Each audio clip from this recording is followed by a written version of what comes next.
Gumagawa din ba kayo ng crab and corn soup from scratch? Mas gusto kasi ng family ko yung super daming corn, kaya mas preferred nila yung luto ko. Easy lang, this is how you make it.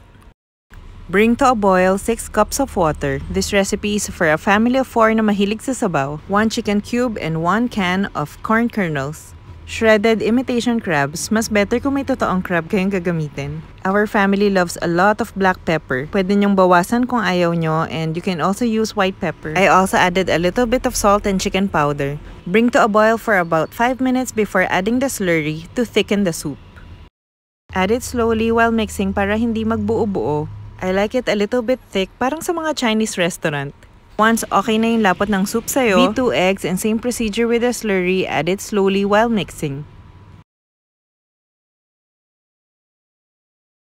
Once done, turn off the heat and finish off with a drizzle of sesame oil. Serve hot and enjoy a comforting crab and corn soup. Tag me or comment once you try this recipe. Bye!